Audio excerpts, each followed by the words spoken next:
Okay, welcome everybody. Today we're doing phrasal verbs with go. We're in a new location, so I'm sure it won't be perfect, but let's not worry about that. Let's still go through these phrasal verbs anyway, and I hope in the next few weeks I will sort out some curtains on the window and on the door and some better lighting in this room, because I'm aware that the lighting isn't good at the moment.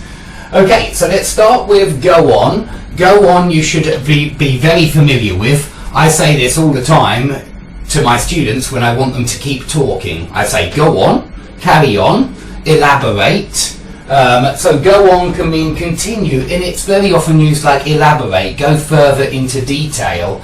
A bit like how we say go into, meaning discuss in detail. We'll go into that phrasal verb in a little while. But go on, it means continue, like carry on, so please remember carry on as well. And you can also say what's going on, meaning what's happening. So I think that there's at least two meanings to go on.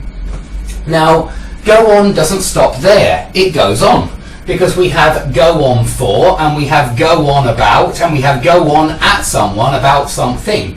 But let's start with go on for. Go on for simply means last. How long did the meeting go on for? How long did the meeting last? It went on for 3 hours. So it's very often used with time expressions. It went on for 5 minutes. It went on for 3 weeks. The course went on for 3 years. Whatever. Okay, go on at someone about something. And you don't need to say who you're going on at. You could just say go on about something, meaning drone on about something, waffle on about something, ramble on about something, bang on about something. There are literally hundreds of variations on this particular phrasal verb, and it means to keep speaking about something so that it actually gets annoying. If you continually... So I continually go on about phrasal verbs because they're very useful for a lot of the advanced exams. For example, CAE always tests phrasal verbs, but many of the other exams test them as well. And anyway, if you want to speak fluently in English, you really need to know these, because I guarantee that all native speakers use all of these really rather often as well, perhaps more often than their Latin equivalents. So yeah, I go on about phrasal verbs all the time.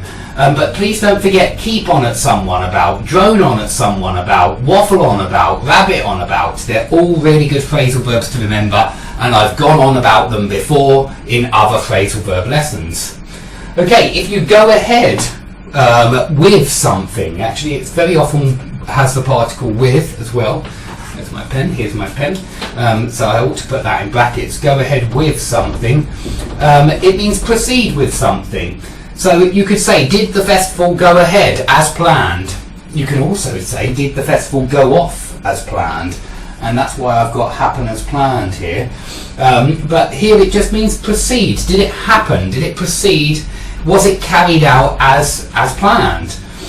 So if you say that I'm still waiting for the government to go ahead with Brexit, you might remember that I was in favour of that, and we're waiting at the moment for the Prime Minister to go ahead with with the result of this vote. So go ahead can mean proceed.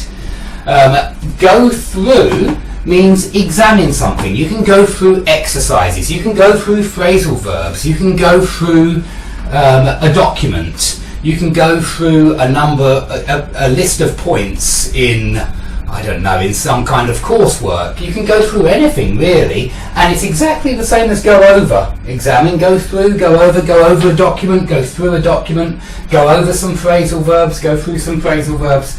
So it means examine, but there is a second meaning to go through, where it has this element of difficulty, experience difficulties. So you could go through a divorce, because obviously this is quite a painful process and it's not a particularly pleasant process. So go through is experience something unpleasant, experience something difficult. And if you go through with something, you proceed in spite of difficulty. So here it's a little bit like the go ahead, but you proceed in spite of difficulty. So you might say, well, this happened to me recently. I'm not particularly keen on hospitals or doctors or operations, and I was asked to go in for an x-ray, it's not even on the board, is it? But I mean to go in the hospital for an x-ray, and I decided not to go through with it because I felt like I'd already got better anyway. And so to go through with something is to proceed in spite of difficulty. A lot of my students said, oh, you should have gone through with that operation. You should have proceeded, even though it was difficult. But I decided not to. Okay, if you go for someone, you could be attacking them, you could be criticising them, you could be aiming for them with a gun. If you're going for them, you could be aiming for them. If you go for a goal when you're playing football, you're shooting, you're going for the goal, you're aiming for the goal. So it also means aim for, and you might say that athlete is going for gold, meaning he's aiming for the gold. He wants nothing but the gold. But you could also say that this piece of equipment went for £50. This microphone went for £20. Not a very good microphone. I'm getting a new one. But to go for, it could mean to be sold for. And lastly, it can even just mean like choose. If you're in a restaurant and you go for steak, it means you choose steak. If you go for chicken, you choose the chicken. So it can, and you can say, what did you go for? What did you choose? If you're in the restaurant with your friends.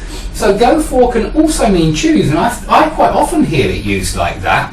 So it's another nuance of these go phrasal verbs. Okay, if you go in for a competition, this collocates very well with competition or tournament or something like that, because it means participate. It means participate in a competition or in a tournament. So this one's really rather common as well, to go in for a competition.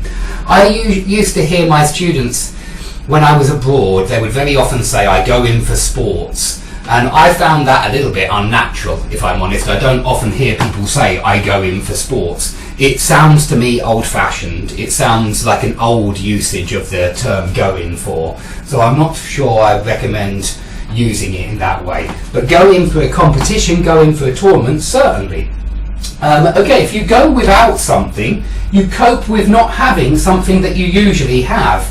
Now this is very similar to do without or live without. You could say something like a camel can go without water for a very long time, and it means it can live without water, it can survive without water, it can do without water for a very long time because it lives in the desert. Okay, if something goes out, well, if someone goes out, they're probably socialising or just leaving the house, maybe just leaving the house. They've gone out maybe to go to the shops. They may not be socialising, but often it is used for socialising. And, I've forgotten one here. If you go out with someone, this means to date someone in British English, certainly. To go out with someone would mean your boyfriend and girlfriend. You're going out with her, you're meeting her perhaps at the restaurant, cinema, wherever. But if a light goes out, then it stops giving light. Maybe there's a fault, maybe there's a power cut, maybe the bulb simply stops working, in which case the light goes out. But a fire can also go out, so it also means stop burning. And here it's very similar to the phrasal verb put out, which means extinguish. You remember you put out a fire, the fireman puts out the fire, so the fire goes out. So a fire can go out as well, it's very important. Go off has a number of meanings. Firstly, a firework can go off, an alarm can go off, a bomb can go off, a siren can go off, and all of them mean the siren is activated, the firework is activated, the alarm is activated. I think we often use this with noise as well, a noise goes off, but it has to be from some kind of mechanical machine, like an alarm or a siren or something like that. So it could mean be activated. You could just mean leave as well. He went off 3 minutes ago. I think that's not as common as he left or he went away, but you can use it as leave. He went off a few hours ago. And also it can mean happen as planned. So did the meeting go off as planned? We often use the as planned as well with go off as planned. Did the meeting take place as planned? Did it happen as planned? Okay, if prices go down, they decrease. If somebody goes down the stairs, they descend. I think this is a very easy one. Everyone should know it already. If you go down for something, this usually means sent to prison for something. So you go down for 10 years maybe, or go down for murder. You could do it with the term, the jail term, the length of the sentence, or you could even put the crime which you went down for. I think we use it in both situations. He went down for murder, he went down for 10 years. And here it's very similar to send someone down or put someone away. Okay, if you go by someone, you pass them. Yeah, if you walk by them, you pass them. You go by them, you pass them. But also, we use it for names, be named. So I might say, I go by Dave Teffel on Skype. I go by the name of Dave Teffel on Skype. Or I go by the nickname. We often say go by the name of or go by the nickname. But it's not necessary, and you could just say I go by Dave Teffel on Skype. And lastly, and this one's perhaps the most important one, going by can mean according to. So you might say, going by the latest statistics, it appears there is a recession. Or going by what my mate told me, they have already split up. Yeah, according to here, it just means going by according to. And it doesn't have to be in the gerund form. You could say something like, if we go by what he says, I mean, if we listen to what he says, then this follows. Here it gets very similar to if we go along with what he says, if we support what he says, if we believe in what he says. So yeah, go by is very similar to this go along with. Okay? Very important one, that one, because that's very, very common. If you have any questions about that one, ask them under the video and I'll do my best to answer them. Okay, if you go after someone, you chase them. Maybe you run after them, maybe you walk after them, but you chase them. You can also use this in a second way where you have your turn after somebody else, you have your go after somebody else. So maybe you're playing a board game and you say, I will go after my son. And it means that you will have your turn after him. Okay, if you go over a document, you go through a document. And if you go back over a document, it means you go through it one more time. If you go back through a document, you go through it one more time. So you can add that back to make this phrasal verb mean one more time. Okay, if you go into a room, you enter a room. But if you go into a problem or an issue, then you discuss it in detail. So I'm trying to go into phrasal verbs today. I'm trying to discuss them in detail. And we could go into lots of different subjects. I have gone into a lot of different grammar topics, and I plan to do a lot more now I have a place to make YouTube videos and not my bedroom. So I'm very pleased about having this new cabin. Okay, if you go back on your word, you failed to keep your promise. You failed to keep your word. So it's not a good thing. It's quite a negative phrasal verb. And I want you to remember that if you take back your word, you retract what you said earlier. So I think this one's connected. As all phrasal verbs are connected, actually, and it's important to see the relationship between these different phrasal verbs, and that's why I keep repeating old ones all the time. Okay, if you go around someone or something, it could just mean that you avoid bumping into them. Maybe somebody is standing in your way, and so you go around him. This is the literal meaning of go around. But you can also say the teenagers went around throwing rubbish all over the streets. And here it means spent time doing something unpleasant. You could even say he went around calling me an idiot, meaning he went around telling everybody that I was an idiot. So it's very often used like this, spend time doing something really nasty. And here it will be very negative, and it's always plus a gerund after it, as most phrasal verbs are. Okay, if you go along with someone, then you support their idea or opinion. Maybe you don't actually support it, but you decide to, for the next few minutes, just hypothetically, suppose what would happen if you did go along with their idea or their opinion. Okay, and it gets very close to going by. So if I go along with what I'm not sure.